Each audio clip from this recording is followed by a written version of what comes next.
स्वागत है आप सभी लोगों का। आज हम आप लोगों को बताएंगे कि यदि कोई देश अपने जो करेंसी है उसका मूल्य जब कम कर देता है तो उस देश के जो आयात है, निर्यात है, जीडीपी है और इन्फ्लेशन है उस पर क्या प्रभाव पड़ता है। तो दोस्तों, जो देश अपने करेंसी की वैल्यू को कम करते हैं उसे अवमूल्यन कहते हैं। इसकी परिभाषा देख लेते हैं हम कि जब केंद्रीय बैंक द्वारा स्वदेशी मुद्रा की वैल्यू को विदेशी मुद्राओं के सापेक्ष में पहले से कम कर दिया जाता है तो इसे डिवैल्यूएशन यानी अवमूल्यन कहते हैं। कि जैसे हम देखते हैं कि जैसे भारत है और अमेरिका है। यदि भारत अपने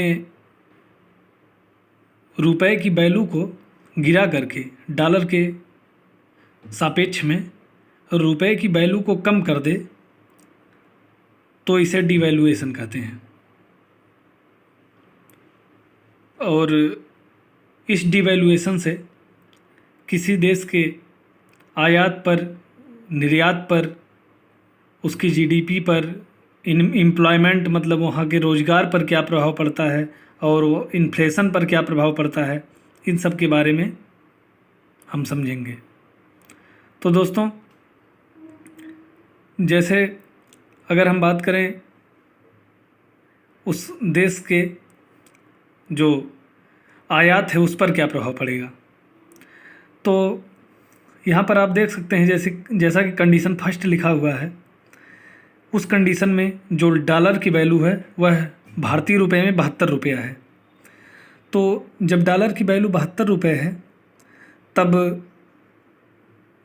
उस देश में जो आयात हो रहा है तब वह क्या है, और जब उस डॉलर की वैल्यू को बढ़ा दिया जाएगा यानी अब भारत के रुपए की वैल्यू को कम कर दिया जाएगा तब आयात पर क्या प्रभाव पड़ेगा। तो आप यहाँ देख सकते हैं कि अमेरिका से भारत में आयात हो रहा है और एक सपोज दैट $1 का आयात हो रहा है। तो जो $1 का आयात हो रहा है वो $1 72 रुपये के बराबर ऊपर हम माने हैं।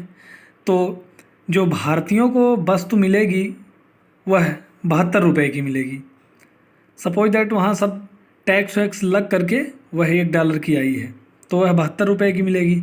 लेकिन दूसरी कंडीशन में जब हम अपने देश की करेंसी की वैल्यू डॉलर के सापेक्ष में कम कर देते हैं तब जो अमेरिका से वस्तु आती है भारत में तब भी वह $1 की आती है।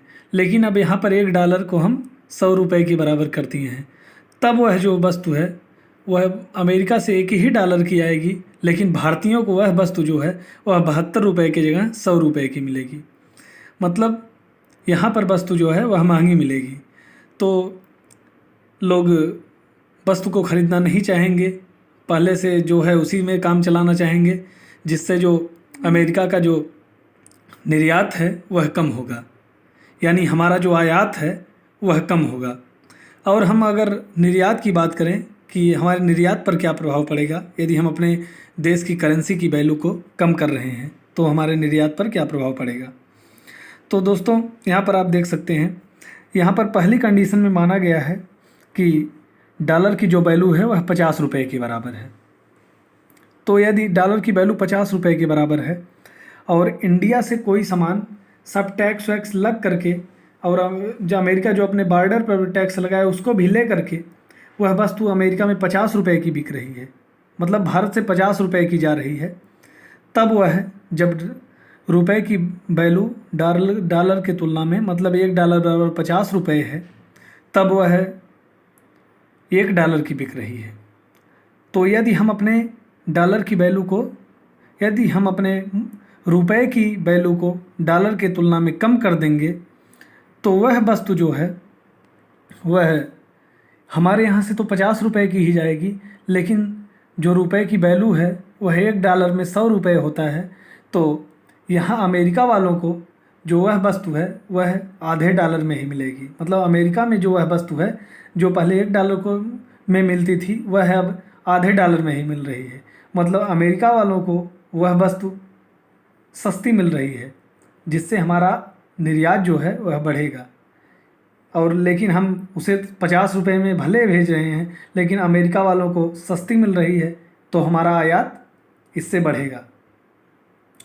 और दोस्तों, यदि हम देखें कि इससे हमारी जीडीपी पर क्या प्रभाव पड़ेगा, तो जब हमारा निर्यात बढ़ रहा है, आयात कम हो रहा है, तो इससे हमारे जीडीपी पर भी प्रभाव पड़ेगा और हमारा जो जीडीपी है वह भी बढ़ेगा। यानी एक जो किन्स नामक के अर्थशास्त्री थे, उन्होंने एक फार्मूला दिया समग्र मांग का। उसके फार्मूला में यह है कि जो समग्र मांग होती है वह कंजप्शन यानी उपभोग, इन्वेस्टमेंट और मतलब गवर्नमेंट एक्सपेंडिचर और वहाँ के जो निर्यात है और आयात है, इस सब से प्रभावित होती है। और यदि जो समग्र मांग है, ये जिसे हम एडी लिखे हैं, यदि वह बढ़ेगी तो हमारा जो जीडीपी है वह भी बढ़ेगा। तो इस फार्मूले में आप देख सकते हैं कि जो यक्स है वह एक्सपोर्ट है, यम जो है वह इंपोर्ट है। यदि हम इसमें यक्स को यदि हमारा यक्स जो है वह बढ़ रहा है, यक्स तो हमारे यक्स के बढ़ने से यानी हमारे एक्सपोर्ट के बढ़ने से हमारी जो एडी यानी एग्रीगेट डिमांड है वह भी बढ़ेगी। यदि हमारी एग्रीगेट डिमांड बढ़ेगी तो हमारी जीडीपी भी बढ़ेगी। और यदि हमारी जीडीपी बढ़ेगी तो इससे हमारा जो रोजगार है वह भी बढ़ेगा।